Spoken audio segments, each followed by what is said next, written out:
Dear students, a very warm welcome to all of you in my today's lecture of sales management. In today's lecture, we will discuss upon the topic promotion oblique distribution channels. आज के lecture से हम start करेंगे distribution channel network के topic को, और इसमें सबसे पहला टॉपिक आता है that is known as the promotion और डिस्ट्रीब्यूशन चैनल्स। क्या कॉन्सेप्ट होता है डिस्ट्रीब्यूशन चैनल्स का? A distribution channel is the route through which goods or services move from the company to the consumers, or the transfer of payment happens from the customer to the company. Or we can say that many different distribution channels are needed between producers and consumers so that the distribution is performed effectively. यानी कि जब producer के द्वारा product को produce कर दिया जाता है, अब उसको उसे कंज्यूमर तक अवेलेबल कराना है। अवेलेबल कराने के लिए एक पर्टिकुलर रूट फॉलो किया जाता है प्रोड्यूसर के द्वारा, जिसके बेसिस पर फाइनल गुड्स एंड सर्विसेज को एंड कंज्यूमर्स तक अवेलेबल कराया जाता है।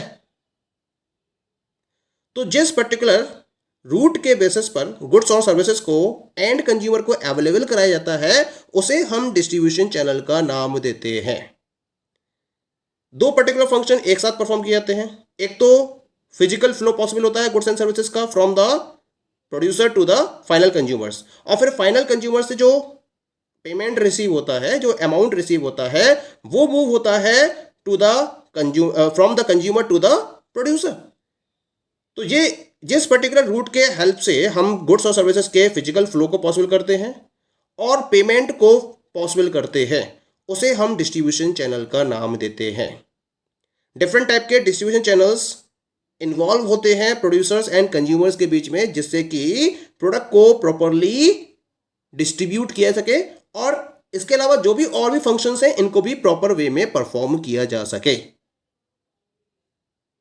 Now we will discuss some of the definitions of distribution channels. The very first definition was given by Philip Kotler.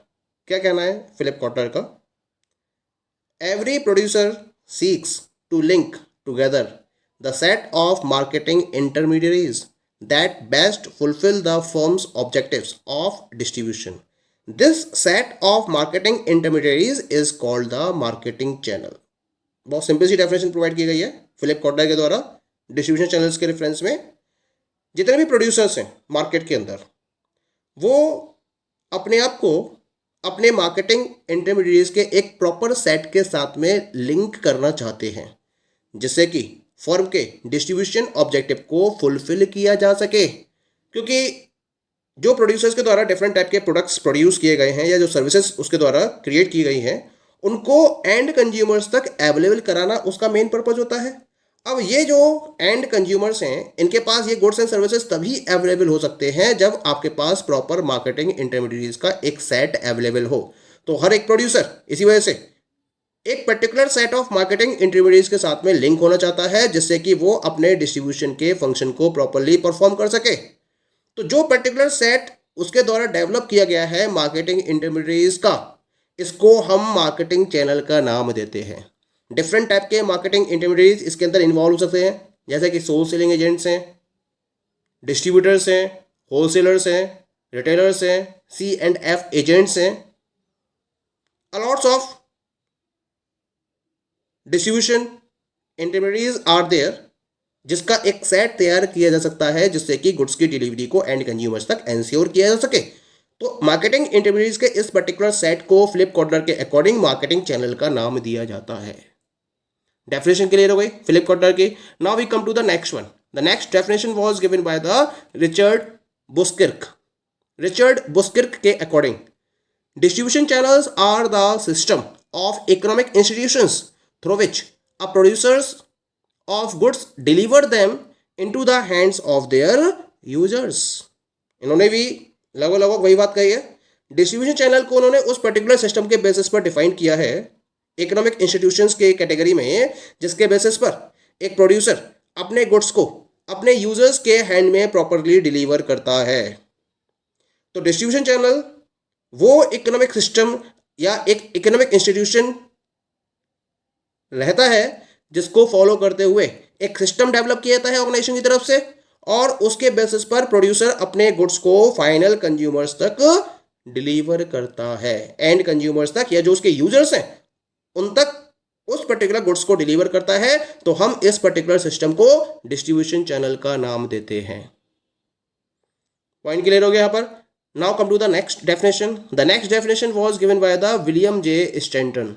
William J Stanton के according क्या है distribution channel? A channel of distribution for a product is the route taken by the title to the goods as they move from the producer to the ultimate consumers or industrial users।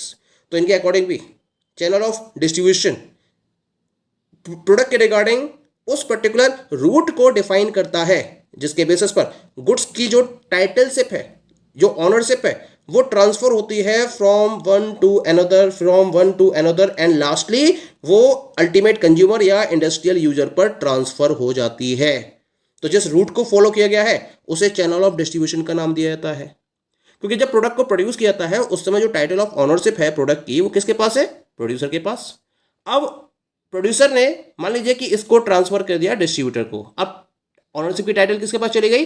Distributor के पास। Distributor ने इसको transfer कर दिया retailer के पास, तो अब distribution जो ownership title है वो किसके पास आ गई? रिटेलर के पास। और रिटेलर ने फाइनली इसको कंज्यूमर को सेल कर दिया, या जो इंडस्ट्रियल यूजर है या जो अल्टीमेट कंज्यूमर है उसको सेल कर दिया। तो अब जो टाइटलशिप का ऑनर है, जो ऑनरशिप का टाइटल है वो किधर ट्रांसफर हो गया? वो हो गया कंज्यूमर्स की तरफ। तो इस तरीके से चैनल ऑफ डिस्ट्रीब्यूशन के बेसिस पर उस पर्टिकुलर रूट को फॉलो किया जाता है जिसके बेसिस पर गुड्स के टाइटल को प्रोड्यूसर से अल्टीमेट कंज्यूमर या इंडस्ट्रियल यूजर को ट्रांसफर कर दिया जाता है। So this was the definition given by William J. Stanton. Okay. According to McCarthy, इन्होंने क्या कहा था? Any sequence of institution from the producer to the consumer, including none or any number of middlemen, is called a channel of distribution. इन्होंने Philip Kotler के relation में ही middleman के through जब goods को डिलीवर किया जाता है तो उस पर्टिकुलर रूट को ही चैनल ऑफ डिस्ट्रीब्यूशन का नाम दिया। ठीक। मैककार्थी के अकॉर्डिंग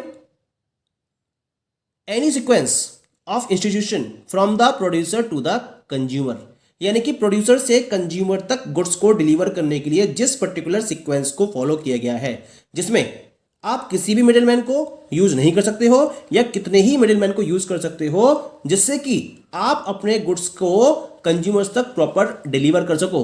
तो इस पर्टिकुलर सीक्वेंस को इन्होंने चैनल ऑफ डिस्ट्रीब्यूशन का नाम दिया। Point clear? इसका मतलब ये कह सकते हैं कि distribution channel is that particular path which includes all individuals and institutions which work to make goods reach consumers from producer without interruption. कुल मिला के हम जितने भी पर्टिकुलर इंडिविजुअल्स या इंस्टीट्यूशंस इन्वॉल्व होते हैं, जिनका काम क्या होता है? जिनका काम है प्रोड्यूसर से कंज्यूमर्स तक गुड्स को इजीली अवेलेबल कराना विदाउट एनी इंटरप्शन। तो हम इस पर्टिकुलर सेट ऑफ इंडिविजुअल्स या इंस्टीट्यूशन को डिस्ट्रीब्यूशन चैनल का नाम देते हैं। हर किसी का पर्पस क्या होता है? गुड्स की डिलीवरी अल्टीमेट कंज्यूमर्स तक एंश्योर करना। This is the main purpose of the distribution channel and of all the individuals and institutions who are involve in this distribution channel. Point is clear? तो ये तो बात हो गई about the concept and definitions of distribution channel. अब हम इसके कुछ पर्टिकुलर फंक्शंस को स्टडी करते हैं। क्या क्या फंक्शंस है इसके? Following are the main functions of distribution channels. पहला है इसके अंदर that is facilitate selling by being physically close to customer. सबसे बड़ी बात क्या होती है? जब आपको कोई भी गुड परचेस करना होता है तो आप कहाँ जाते हो? रिटेल आउटलेट पर जाते हो, जो आपके घर के बहुत नियर होता है। और कंपनी क्या करती है? उस पर्टिकुलर रिटेल आउटलेट तक अपने प्रोडक्ट को अवेलेबल कराती है, क्योंकि फिजिकली आप क्लोज होते हो। तो इसके थ्रू अपने प्रोडक्ट को सेल करना बहुत ज़्यादा आसान हो जाता है किसी भी कंपनी के लिए। Clear? Second point is gather information about potential and current customer, competitors, other factors and forces of the environment. यानी कि इन पर्टिकुलर इंटरमीडिएट्स के हेल्प से कंपनी डिफरेंट टाइप की इंफॉर्मेशन गैदर कर सकती है, जैसे कि वो अपने पोटेंशियल और करंट कस्टमर के कॉम्पिटिटर्स के बारे में पता कर सकती है, वो सारे फैक्टर्स और फोर्सेस के बारे में पता कर सकती है जिसके बिहाफ पर कस्टमर्स किसी पर्टिकुलर प्रोडक्ट को परचेस करते हैं, ये सारे इंफॉर्मेशन उसको अपने मार्केटिंग इंटरमीडिएट से मिलती रहती है, क्योंकि वो कस्टमर्स के क्लोज कांटेक्ट में होते हैं और उसके बारे में डिटेल्ड इंफॉर्मेशन कंपनी को प्रोवाइड करते रहते हैं, जिसके बेसिस पर कंपनी डिफरेंट टाइप की पॉलिसीज को फ्रेम करती है। तीसरा है इसके अंदर that assist in sales promotion, यानी कंपनी को अगर अपनी सेल प्रमोट करनी है और उसके रिगार्डिंग कोई भी स्कीम उसे रन करनी है, तो ये इंटरमीडिएट्स के बेसिस पर इसको आसानी से फॉलो कर सकती है।